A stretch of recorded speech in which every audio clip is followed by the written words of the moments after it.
पश्चिम बंगाल में चुनाव हुआ और बीजेपी ने एक तरफा जीत हासिल करके सबको क्लीन स्वीप किया, लेकिन ये हार ममता बनर्जी को नहीं पची। दीदी चिल्लाने लगी कि बेईमानी हुई है, ईवीएम में गड़बड़ी है, वोट चोरी हुई है। लेकिन सच तो यह है कि जनता ने जंगल राज को बाहर का रास्ता दिखाया और राम राज्य की तरफ कदम बढ़ाया। अब हार के बाद ममता बनर्जी और अभिषेक बनर्जी के पेट में दर्द होने लगा। ममता दीदी किसी छोटे बच्चे की तरह जिद कर रही हैं कि वो इस्तीफा नहीं देंगी चाहे कुछ भी हो जाए। पूर्व मुख्यमंत्री की उम्र तो वैसे 71 साल की है, लेकिन जिद किसी 4 साल के बच्चे की तरह कर रही है। अब ये पता नहीं कि मानसिक तौर पर वो बढ़ पाई या फिर सिर्फ उम्र और कद बढ़ता चला गया।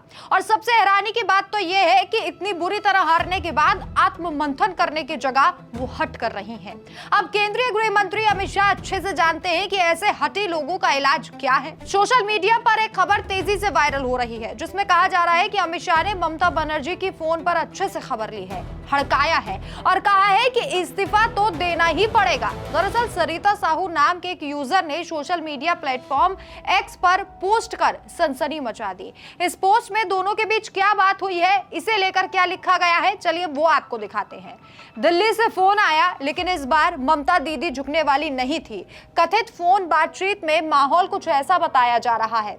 अमित शाह: दीदी, खबर है कि आप इस्तीफा देने से मना कर रही हैं। ममता बनर्जी: हाँ, क्योंकि ये हार नहीं, लोकतंत्र के साथ चीटिंग है। अमित शाह: चीटिंग कैसी? चुनाव पूरी लोकतांत्रिक प्रक्रिया से हुआ है। ममता बनर्जी: लोकतंत्र तब होता है जब जनता का जनादेश सुरक्षित रहे। हमारी 100 सीटों पर जो हुआ वो जनता भी देख रही है और देश भी। अमित शाह: अगर आप इस्तीफा नहीं देंगे तो कार्रवाई हो सकती है। ममता बनर्जी: कुर्सी छीन सकते हो, आवाज नहीं। मैं सुप्रीम कोर्ट जाऊंगी, लेकिन दबाव में नहीं झुकूंगी। डिस्क्लेमर: ये पोस्ट काल्पनिक है और केवल मनोरंजन के उद्देश्य से बनाई गई है। जी हाँ, ये पोस्ट वायरल है, काल्पनिक है, जिसमें अमित शाह और ममता बनर्जी की बातें काल्पनिक हैं। लेकिन सियासी गलियारों में खबरें हैं कि अगर ममता जिद पर अड़ी रही तो आगे ठोस कार्रवाई हो सकती है।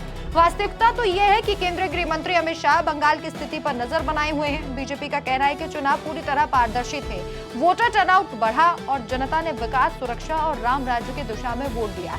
टीएमसी शासन में मॉब लिंचिंग, पोस्ट पोल हिंसा, भर्ती घोटाले और बांग्लादेशी घुसपैठ जैसे मुद्दों ने जनता को त्रस्त कर दिया था। अब जनता ने बदलाव का फैसला कर लिया। ममता बनर्जी की जिद न सिर्फ संवैधानिक लेकिन राजनीतिक रूप से भी आत्मघाती साबित हो रही है। बीजेपी अब नई सरकार बनाने की तैयारी में है। सूत्रों के मुताबिक अगर ममता जिद पर अड़ी रही तो केंद्र सख्त कदम उठा सकता है, गवर्नर के माध्यम से हस्तक्षेप या अन्य संवैधानिक रास्ते। अमित शाह अच्छी तरह से जानते हैं कि ऐसे हठी लोगों का इलाज क्या होता है। बंगाल की जनता अब सच्चे बदलाव की उम्मीद कर रही है। जंगल राज का अंत और विकास की नई सुबह का इंतजार है।